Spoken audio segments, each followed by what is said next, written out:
আজকে কথা বলবো অনেক কমন একটা টপিক নিয়ে। বেসিক্যালি এটা একটা ছেলেদের প্রবলেম, যৌন রোগ জনিত সমস্যা।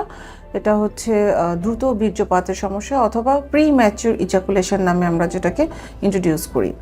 সো অনেকেই মনে করেন আপনারা যে আমার দ্রুত বীর্যপাত হয়ে যাচ্ছে, আমি কাঙ্ক্ষিত সময় পর্যন্ত ধরে রাখতে পারছি না, আমার ওয়াইফকে আমি স্যাটিসফাইড করতে পারছি না, এরপর আমি কি করব, এই বুঝি আমার জীবন শেষ হয়ে গেল। বাট কখন এটাকে আমরা আসলে ডিজিজ হিসেবে নিব, দ্যাট মিনস কতটা সময় পর্যন্ত আপনি ধরে রাখতে পারছেন সেটা একটা ব্যাপার, এবং কতটা দিন ধরে আপনার এই ধরনের প্রবলেমটা চলছে সেটাকে আসলে বুঝতে হবে। তাহলে আপনি বুঝতে পারবেন এটা আপনার দ্রুত বীর্যপাতজনিত সমস্যা নাকি অন্য কিছু। আমরা সাধারণত ডক্টররা বলি আপনি আপনার স্ত্রীর যৌনাঙ্গে আপনার যৌনাঙ্গ প্রবেশের 1 মিনিটের পূর্বেই যদি আপনার বীর্যপাত হয়ে যায় সেটাকে প্রিম্যাচিউর ইজাকুলেশন বা দ্রুত বীর্যপাত বলছি, কিংবা আপনি আপনার স্ত্রীর সাথে সহবাসের পূর্বে, দ্যাট মিনস আপনি আপনার যৌনাঙ্গ ইন্ট্রোডিউস করার পূর্বেই যদি আপনার বীর্যপাত হয়ে যায়, দ্যাট মিনস আপনার ওয়াইফের কাছে গেলেই যদি আপনার বীর্যপাত হয়ে যায়, সেক্ষেত্রে এটাকে আমরা বলবো প্রিম্যাচিউর ইজাকুলেশন অথবা দ্রুত বীর্যপাতের মতো সমস্যা। এই ধরনের সমস্যাগুলো যদি আপনার 6 মাস বা 6 মাসের অধিকতর সময় ধরে চলতে থাকে তাহলে এটাকে প্রিম্যাচিউর ইজাকুলেশন বলা যাবে। কিছু ব্যাপার বলে নিতে চাই। অনেকেই আছেন যারা আপনারা একটা লম্বা সময় পর পর দেখা যায় যে ইন্টারকোর্সের জন্য মিলিত হচ্ছেন, সেই ক্ষেত্রে কিন্তু প্রথমবার যখন আপনি মিলিত হচ্ছেন সেই ক্ষেত্রে আপনার দ্রুত বীর্যপাত হতেই পারে। অনেকেই আছেন যারা হয়তো বা স্ত্রী থেকে কিছুটা দূরে থাকেন, কাজের খাতিরে বা অন্যান্য কোনো কারণে হয়তো এক একজন এক এক শহরে থাকেন। সেই ক্ষেত্রে একটা সময় পরপর একটা হয়তো 2 সপ্তাহ বা 1 মাস পরপর আপনি আপনার সঙ্গিনীর সাথে মিলিত হচ্ছেন।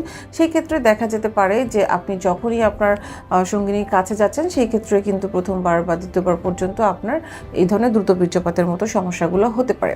কিংবা এমন হতে পারে যে আপনি মনের ভিতরে অনেক ধরনের এক্সাইটমেন্ট তৈরি হচ্ছে, আপনি আপনার সঙ্গিনীর সাথে আজকে রাত্রে মিলিত হবেন, এটা নিয়ে আপনি বিভিন্ন ধরনের কল্পনা করছেন, বিভিন্ন ধরনের প্ল্যানিং করছেন, এক্সাইটমেন্ট ফিল করছেন আপনার মধ্যে।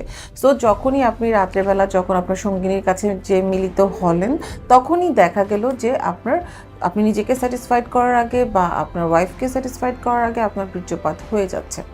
সো এই ধরনের জিনিসগুলো কিন্তু আমরা অনেক ক্ষেত্রেই নোটিস করি।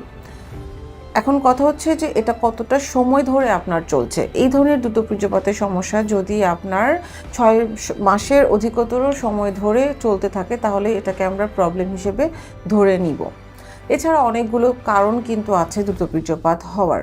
প্রথমেই যেমন আমি বললাম যে ওভার এক্সাইটমেন্ট, প্ল্যানিং, এই জিনিসগুলো কিন্তু একটা কারণ হতে পারে।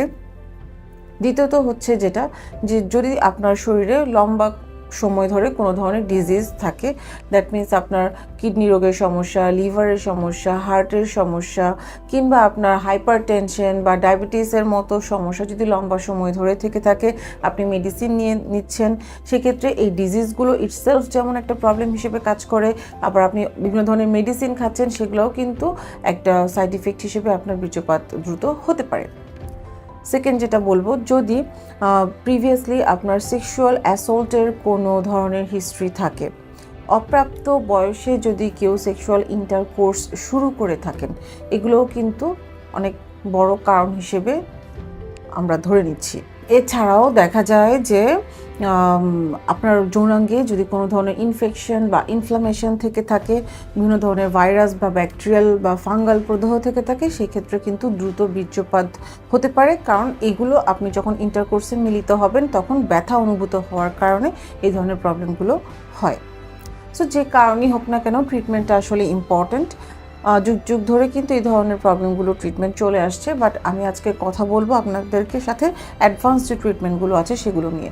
যখন আমার কাছে পেশেন্টরা আসেন আমি সাধারণত কিছু ইনভেস্টিগেশনস করিয়ে নিই, দেখার জন্য তার হরমোনাল ইমব্যালেন্স আছে কিনা, কোনো ধরনের কোনো ব্লক আছে কিনা।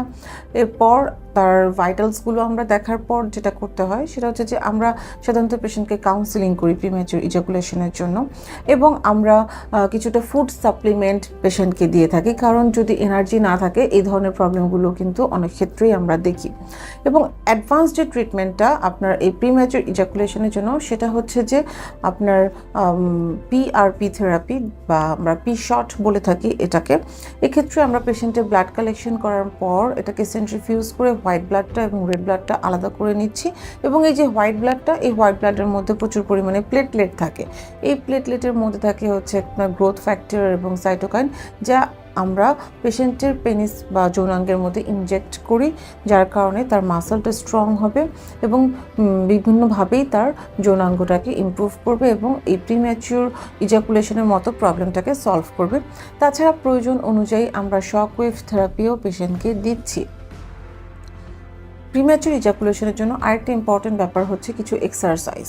এই এক্সারসাইজগুলো আমাদের যে ফিজিওথেরাপিস্ট আছেন উনি পেশেন্টদেরকে শিখিয়ে দিবেন। এর মধ্যে ইম্পর্টেন্টগুলো হচ্ছে আপনার stop and start technique, women on the top technique, squeeze technique অথবা মিউচুয়াল মাস্টারবেশনের মতো বিভিন্ন ধরনের টেকনিকগুলো আছে, যেটা আসলে প্রিম্যাচুর ইজাকুলেশনটা হচ্ছে আপনার কিছুটা কাউন্সেলিং, কিছুটা এক্সারসাইজ, কিছুটা লাইফস্টাইল মডিফিকেশনস এবং আপনার কিছু অ্যাডভান্স ট্রিটমেন্টের মাধ্যমে সম্পূর্ণরূপে ট্রিটমেন্ট করে সারা সম্ভব।